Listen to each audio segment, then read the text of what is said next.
Now that the final withdrawal of US troops has begun, many Afghans in Kabul believe the central government will struggle to prevent the Taliban from sweeping back into power once the last American soldiers leave by September.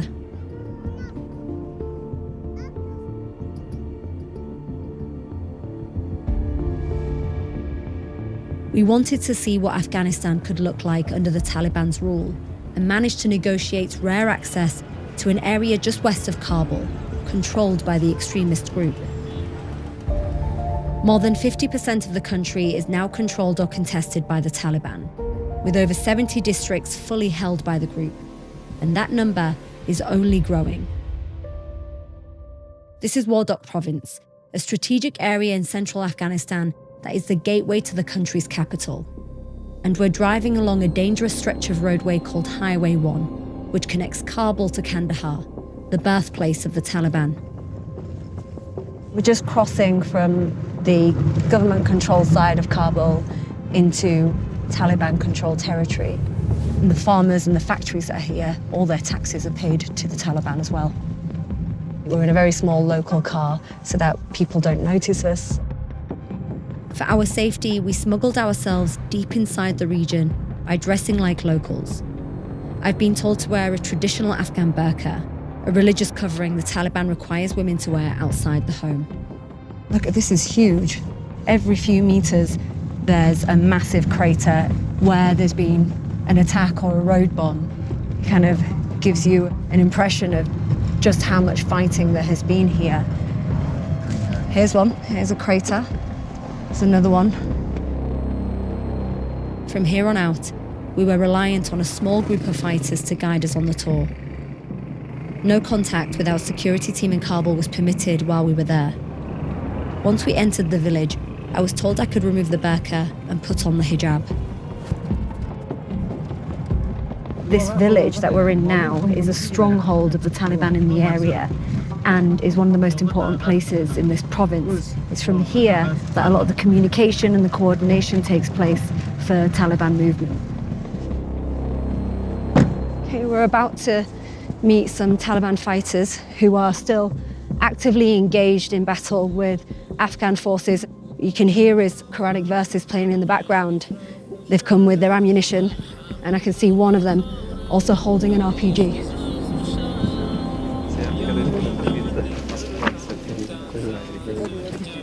Assalamu alaikum. My name's Hind. Nice to meet you. Shall we go and sit? I definitely wore the wrong shoes for this. Last year, the US and the Taliban struck a historic peace deal. But according to Commander Hamas, who leads a unit of about 20 fighters, the war between the Taliban and the Afghan government is far from over. Now you're in a situation where the American troops are leaving and you have a peace deal with the Americans, so why are you still fighting? د پلاس جوړ شوی نظام په افغانستان کې اوس چلیږي نو هغه هیڅ کله د منلو وړ نه دی او نه موږ منلی شو. So you'll never accept a democracy? هغه اصول چې د اسلام سره ډېر په ټکر کې نه وي چې د انسان لپاره مضر نه وي د مسلمانانو لپاره مضر نه وي. دیموکراسي دی داسې یو شی غواړي لکه دی چې اوس غرب چیغې وي چې دا د ښځو حقوق د ښځو حقوق دی دوی ته وي چې ښځه ازاده وګرځي په ازاده ټولنه کې. خو اسلام دا حقوق ښځې ته چې ورکړي دي په داسې شکل نه دی ورکړي لکه کوم حکومت چې غواړي یا لکه کوم غربیان چې موږ غواړي تحمیل یې کړو د حقوق د ښځو. دیموکراسي اصلا دا معنی چې د اسلام مسلمان انسان چې دی حر دی آزاد پیدا شوی دی کنه خو هغه د اسلامي شریعت په چوکاټ کې باید هغه قوانین جاری شي نه داسې چې د اسلام سره د قرآن سره په ټکر کې وي کنه. How can you say that under the Taliban women are given their rights under Islamic law when it's a known fact that the Taliban stopped girls from going to school and they stopped women from working even in hospitals where they're needed? Is that Islamic law? هغه د اسلامي شریعت په چوکاټ کې موږ قوانین غواړو. کوم قوانین چې نن دلته په موږ تحمیلیږي هغه قوانینو باندې د موږ زنانه د موږ خورانې د موږ میندې د موږ لورانې نشي تللی مدرسو ته مکتبو ته په موږ هیڅ کله د ښځو د حقوقو یا د ښځو د درس او د تعلیم مانع نه یو. What do you say to the tens of thousands of women in Afghanistan who are afraid of the Taliban returning into government? اصلا کوم څوک په افغانستان کې اوس یو مسلمان وي هغه که نر وي که ښځه وي هغه خو د بلکل د اسلامي نظام نه ویره نه لري ځکه اسلامي نظام داسې یو نظام دی چې هغه د امن او د صلح او د خوشحالۍ نظام دی.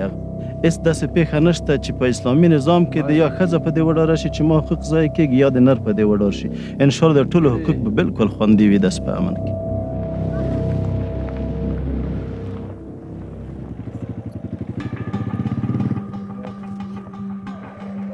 The Taliban claims it's not the same brutal group that it once was when it first ruled Afghanistan in the 1990s.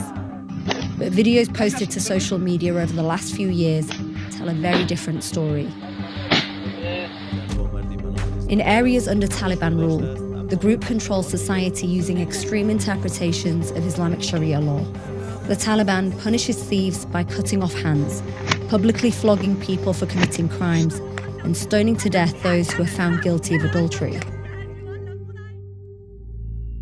It's this form of governance the Taliban is battling the Afghan government to install across the country.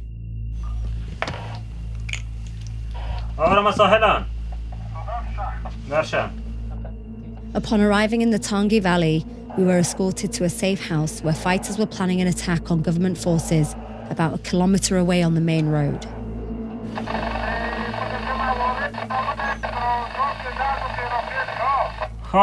تانگ بیشتره ماده تانگ بیشتره اون بحث میکنم خدا هم زخمی ده زخمی تو ما یا ایزان زخمی ده اون پی نده تانگ بیشتره. Roadside attacks are near constant here. You can hear the sounds of gunfire and explosions even right next to town. That's a drone you can hear in the background. We've also been hearing airstrikes, machine guns going off, which shows that despite the peace deal, the war hasn't stopped. To see what it looks like for civilians living here, we were given a guided tour of the village bazaar, and our Taliban handlers were keen to show us that there's evidence of reform. Everyone has these, they're very popular. The sneakers are beloved by Taliban fighters everywhere. They're a status symbol, even as they've become synonymous with violence.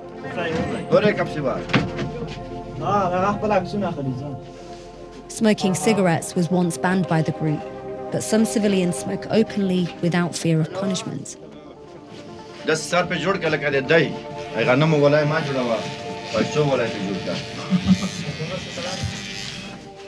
Taliban was notorious for preventing girls from getting a formal education or attending schools past puberty.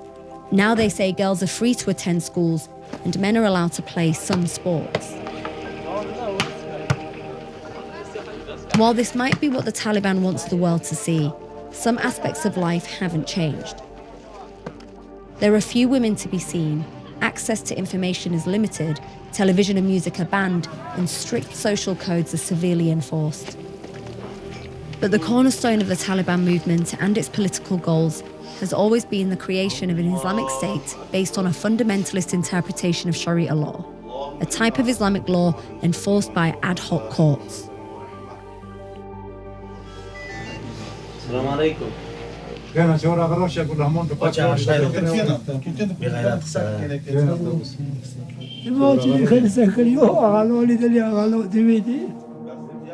There's little due process in these Sharia courts.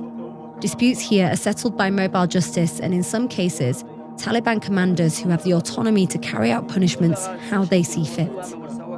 This hearing is being presided over by a 27-year-old Taliban commander who wields a tremendous amount of power over the community.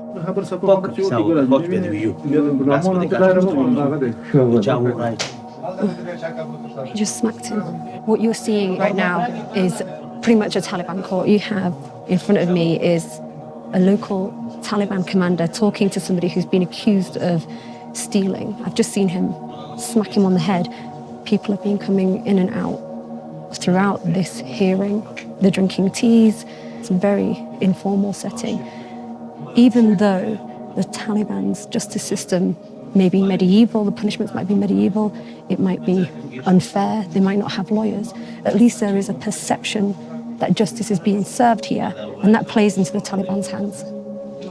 Surrounded by a group of Taliban fighters, the accused is forced to give a deposition to camera about whether he stole sheep from a local herder, as well as other crimes.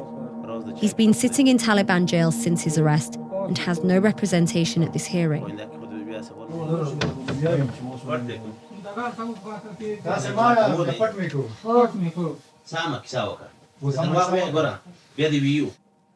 بدون د نور څومره غلې کړی ته نه مې لیکلي کتر باندې ثابته شوه که باندې ثابته شوه لاس مې باندې وسه خو ته خو په ده باندې منکر وې عریضه چا در باندې وکړه د وری چکتندرې 4 ورځې باندې وم په بندیخانه کې ښه که د ورای په لاس ورکړو ورای مې په لاس ورکړو راز د چای په شوکو دی وری آخی خور مې ښه پاینده کې خو بیا هسې غول نه خورئ نه داسې جاکو بیا نه وایم داسې اشتباه بیا نه صحیح شو کېنه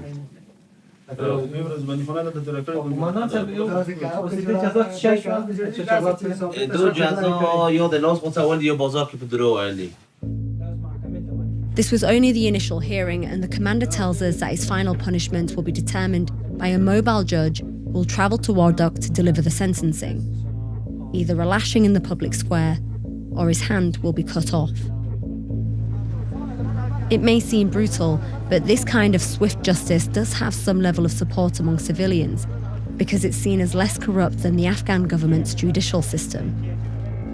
دغلته نظامی مسؤلیت ته مانو چې د یو متکي عمومي مسؤلیت کله موږ په یو جرم باندې خبر شو کله چې غل پیدا کو غل په چا باندې شک و یا یقین ته کې ورسېدلو دغه بیا د خپل خپل معلومات خلو چې دای په خپل خپل باندې د اقرار وکړو په زور او په جبر باندې نه وروسته د دغه د خپل خپل اقرار خلو بیا محاکم باندې موږ تاسو دغه سی وشرا ده موږ خپل د امارات محاکم داسې څونه پر علما د چې یو قاضي صاحب د مفتی صاحب د یو بل اداري د غسر نوستي هغه بیا د کتاب نه هغه اصولي او شرعي فیصله خلې چې شی په دوه جزا لیکل شي په قرآن او په کتاب کې او ورته لیکل شي هغه فیصله خبرته په دوه باندې تطبیق کیو In terms of the cases that you've dealt with today, what are the potential punishments that they could be served in the end? اوس داسې د غټ غلو دپاره مثلا د لاس وڅول شته کې که نه د غټو غلو دپاره او دغو ځای کې چې دا اوس په هغو جرم کې دی راشي څه شی چې په شریعت کې ورته شته څه شی چې په قرآن کې د هغه دلته موږ په تطبیق کوو The man that was sat in front of you that was accused of stealing, potentially, at the end of the court case, he might have his hand cut off.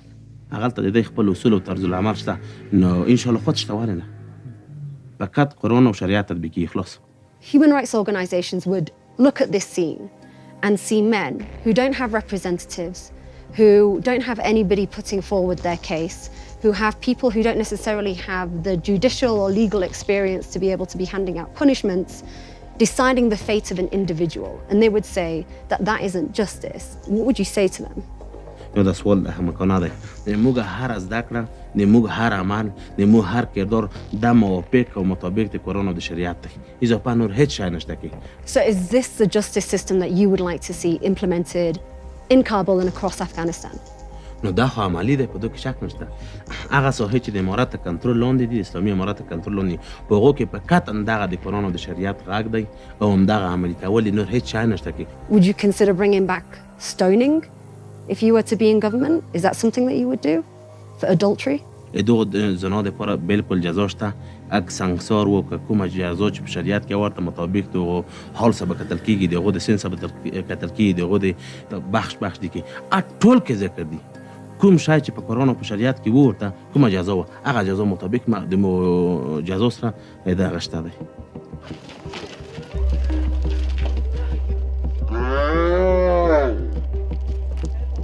We were unable to speak with the defendants, but the Taliban took us to meet his accuser. Ruhullah's only a teenager and has lived under the Taliban for his entire life. And while he was willing to speak with us, the Taliban made sure to listen in on our conversation. When a crime is carried out in this village, do you have confidence that there will be some form of justice? Oh, ذاك الطلبانة دير كبير استخبارات نسي دير زر. How do you know that the man who's been arrested for stealing your sheep definitely did it? ذاك الطلبانة تكرار كده يلي ما درسنا. Did you see with your own eyes the person who stole the sheep? نعم أنا دي طلبانة فايدة كبير أنا مبيك أنا نبي. Are you concerned that it might not be a fair trial? واضح لأن هذا فيك هذا الكام.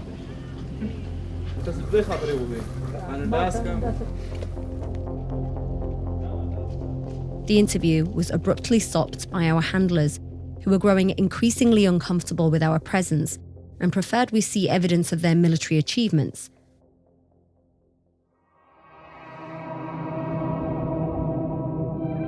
They brought us to a sprawling gravesite overlooking the Tangi Valley. The white flags mark the Taliban fighters who died in battle.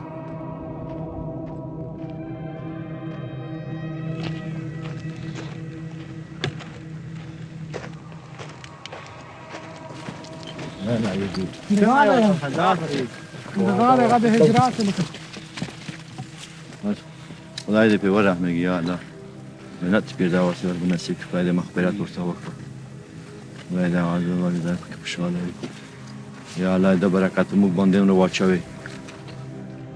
The Taliban says this is the gravesite of a fighter who single-handedly downed a US Chinook helicopter with a rocket-propelled grenade in 2011. The attack was the deadliest day for American forces in the Afghanistan war. 30 Americans were killed, including members of SEAL Team 6, who 3 months earlier were involved in the raid that killed Osama bin Laden.